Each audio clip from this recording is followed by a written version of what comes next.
We have a lot of news to cover today, including some NHL trade rumors focusing on the Montreal Canadiens and Philadelphia Flyers. We have a big signing in Tampa, as well as Johnny Boychuk of the Islanders retiring, and the NHL season could be in jeopardy. We'll discuss all the latest news coming up next.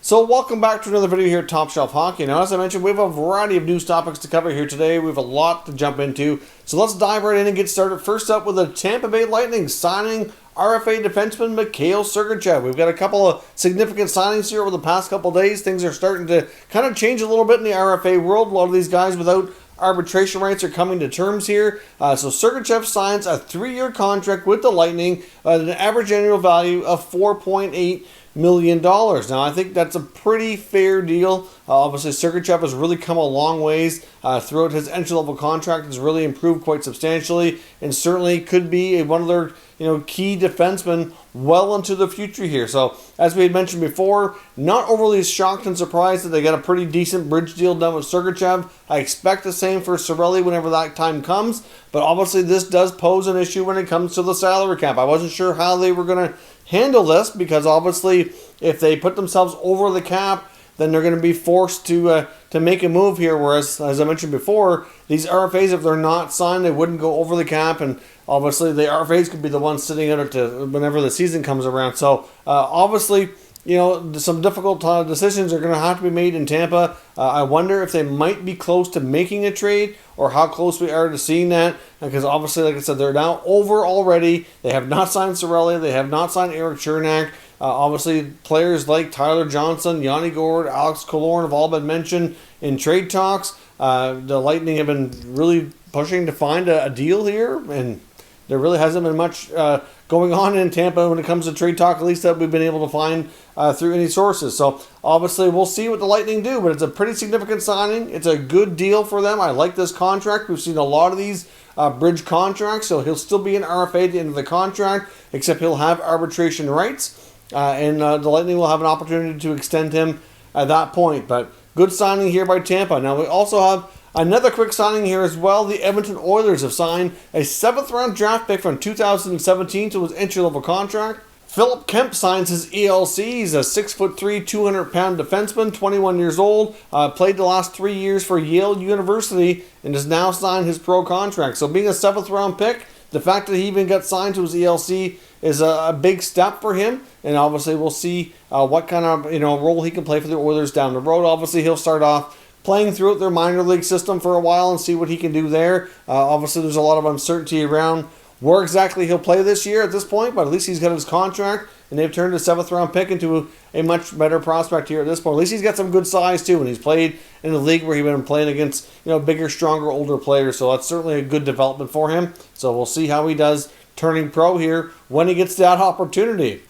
Now, as I mentioned as well, could the 2021 season be in jeopardy? We've also have reports today that Donald Fair, the representative here for the NHL Players Association, and Gary Bettman, the commissioner for the NHL, have not actually spoken or had talks in quite a few days. We've got reports from Larry Brooks of the New York Post and Pierre LeBrun of the Athletic and TSN, both with different stories here today, talking about the kind of the stalemate that we find ourselves in the lack of negotiations that have been taking place. I mean, we know that the owners came back, and Gary Bettman came back on that CBA agreement that they made during the summertime about 4 months ago, and want more payment deferrals, and they want more escrow, and the players are just not having it, and the agents, many of the top agents have been pretty outspoken about it, that the players need to stand up for themselves here. They've seen a lot of money shift from the players to the owners over the course of the last 10 to 20 years, and it's time at this point for them to say, you know what, we had an agreement 4 months ago, we discussed the worst case scenario, so why should there be any changes now? So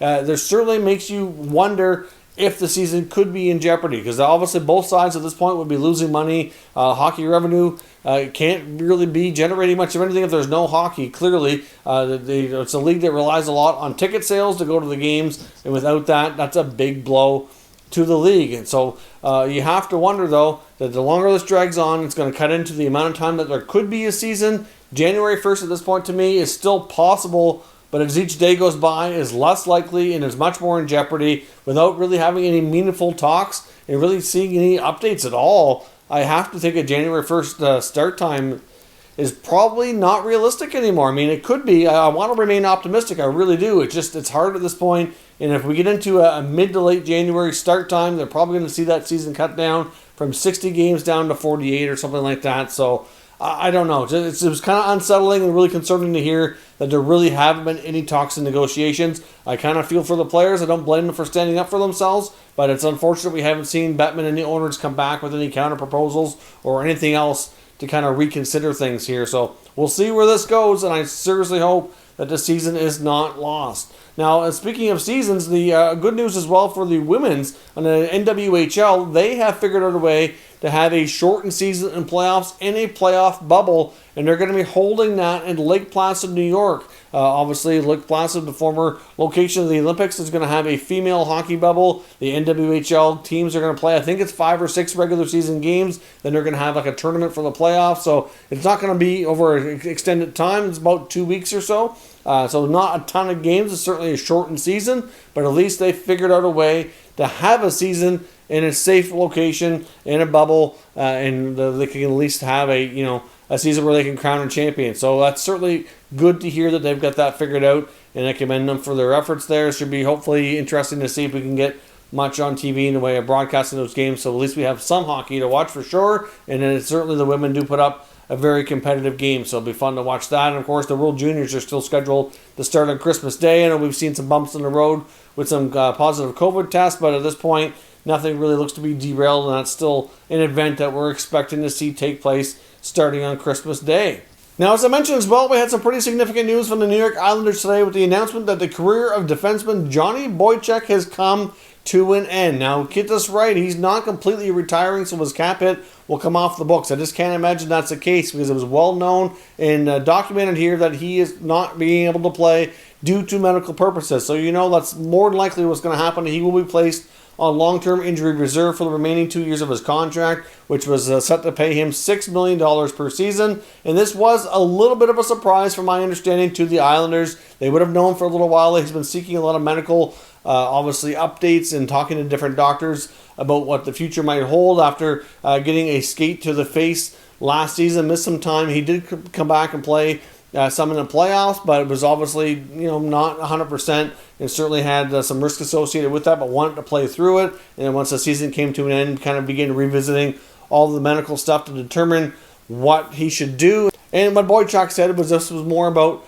trying to preserve somewhat of a healthy lifestyle if he could. Obviously, he has a young family to consider as well, and that his playing time will come to a close. So regardless if he officially files his retirement papers, which I can't see him doing, or he goes on long-term injury reserve, no matter how you shake it here, the Islanders get $6 million of salary cap relief, although the difference would be either it comes off the books completely or they have to use the long-term injury reserve system, which is obviously a little bit different, but either way, it gives them much more flexibility to sign top player and RFA star Matthew Barzal, who needs a new contract. And it's also obviously been rumored for some time that they have handshake agreements in place with Corey Schneider to be a third-string goaltender, Andy Green to be another depth veteran defenseman on this team, as well as Matt Martin to return in the forward group. So you got to think now with the cap space that they have, the $6 million to go along with the just shy of $3 million that they already had previously gives them just shy of $10 million.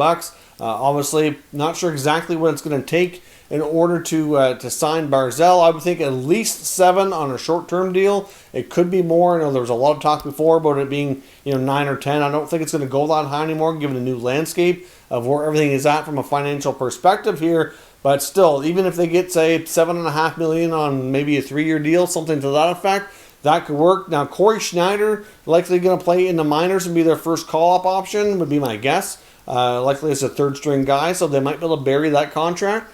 So that might not even impact their cap, overall, because if it's likely, you can get upwards of $1 million relief, and I would imagine it's probably going to be a league minimum deal. Same goes for Green and Martin. I would think that they would be on the NHL roster, but they're not going to be making a ton of money. So hopefully they can kind of squeeze that in. Now, there was some talk and debate earlier that I've seen on social media, wondering if Lamoriello really knew that Boychuk was going to end up doing this before they traded Devon Toews to the Colorado Avalanche. And you have to think that maybe he didn't, because obviously, that might have made a reconsideration there. But at the same time, they still would have needed the additional space. So hard to say what was known at what time exactly. But like I said, we also had sources before saying the Islanders were not too worried. They knew something was up, and I figured it had to be one of their players from a medical standpoint. And just where Boychuk returned in the playoffs, I didn't think that would be a situation that we would see pop up. But when it comes to injuries, we don't always know everything. It's not always disclosed, especially where this year was different. A lot of injuries were not disclosed. They were just called unfit to play or scratched. They weren't really giving out a whole lot. So either way, that's some pretty significant news for the Islanders. Sad to see Boychuk go. He's had a pretty solid career, won the cup with Boston. So sad from his perspective, but from the Islanders' business perspective, that gives them a ton of flexibility here and will go a long way to getting Barzal signed. And we may not need to see them make really any other moves, or if they do, it'd be something minor, maybe just to get a little extra space, but not a whole lot. So we'll see what else they do. But big news out of the Islanders today. Now, as I mentioned as well, we also have some NHL trade talk I want to take a look at, including the Flyers in Montreal. Now, with Montreal and Philadelphia both here, they're players that were mentioned heavily in the rumor mill before, and I just wanted to kind of update things because they both kind of made some news through different articles here in the past day or so. With the Philadelphia Flyers, there was an article through The Athletic talking about the future of Shayne Gostisbehere with the Philadelphia Flyers, and then how they did make several attempts to trade him throughout this past offseason, but there just wasn't enough interest. A deal was not really there to be made, which I found somewhat surprising, because in my opinion, he's still a player that, if I'm an NHL GM, given his contract and his past history, I would take a chance on. But apparently NHL GMs were feeling differently. But they said at the same time here in this article that he's still a player that they feel that if the Flyers want some extra cap space, that obviously he'd be one of the first guys that they would attempt to move again, and that maybe if he gets a chance to play a little bit more during the upcoming season, hopefully there is one, that he can kind of showcase himself, and they might use that as an opportunity to move him out if he can play and do well to generate some more interest, as the Flyers certainly would like another really solid top four defenseman, and he could very well be that guy. He was that guy before, so there's no guarantee that he does get traded, but after pretty much 2 years of lost confidence here, it looks as though it might be time to move on, and just we're not able to find a taker for Gostisbehere, given the term he has on his contract, and I guess we'll see what that holds. But again, he's a player that I still think likely is traded at some point. Could even become a chip here for the expansion draft as well. They have to remember that teams are going to be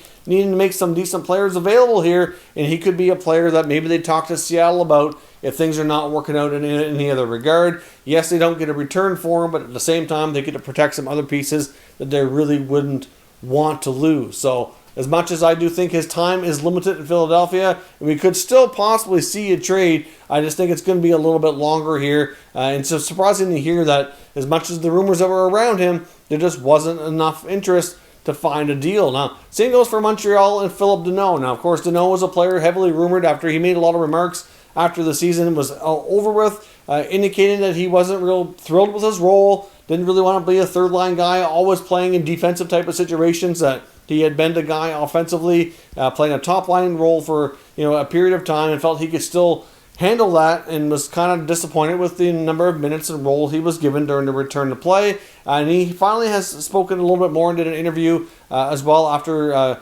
being acknowledged with the Jean Beliveau Award, that he indicated that basically at this point, he's got a year left on his contract. He did acknowledge that there has been no negotiation, so he's going into the season not really knowing what to expect. Like, he made some comments here, and I'll give you the quote on the screen so you can see exactly what he had to say here. He says, "I'll be at camp. They gave me a 3-year contract 2 years ago, so I still have a year left. After that, we'll see.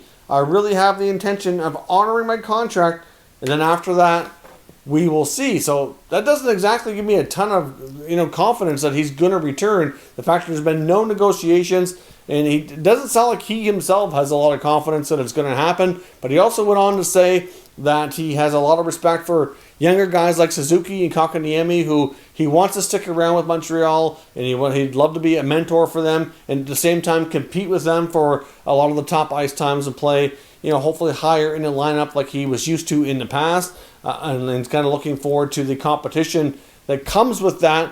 But, that's obviously for another year. But, at the same time, you have to think that depending on those two play, if they play really well, and the Bergevin's going to have to factor in what their next salaries are going to be, given the factor on entry-level contracts, that might kind of make things difficult to pay him a decent amount for a raise on the next contract as well. With a lot of the other moves that the Habs made this offseason, a lot of that cap space that they've been preserving and that Bergevin has been building up, it kind of got eaten up here. So they don't have nearly as much wiggle room as they had before. So when you factor in some of those other contracts, there are other guys that could go, though. Keep in mind, it's not a given that Danault will be that player. You have to think about the long-term future of even Tatar and Durant as well. Paul Byron's been mentioned. It doesn't mean that Danault would be the guy, but they very well could be at a point here within the next year that a player that has more term might have to go if Danault is going to stay, given what else is going on here with the cap and the roster and everything else. But either way, it was a little bit, for me, it's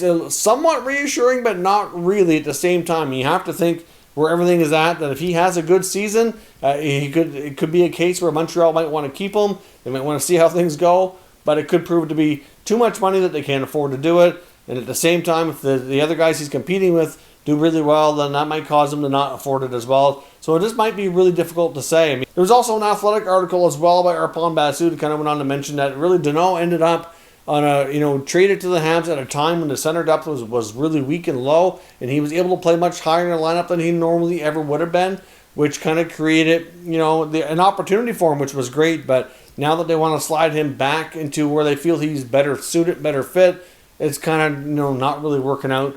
But we'll see. He's a great player, great two-way center, top, solid defensively. It'd be a shame if they lost him. But at the same time, to me, I think that the season will determine here how things go. If the Habs end up playing in an all-Canadian division, if they don't do well, and I think that they certainly stand to have a better year, and it should be improved a lot based on their roster changes. But if they're not having a season, I could see the case where maybe Danault possibly gets traded. But let me know what your thoughts are down in the comments, what your thoughts are on this interview, and what you think of the long-term future of Philip Danault in Montreal. Let me know your thoughts down below, and we'll discuss further. If you're new to the channel, consider subscribing and turning on your notifications so you don't miss any future content. And give this video a thumbs up if you enjoyed it. I'd appreciate it if you did. As always, thank you for watching, and I'll catch you next time.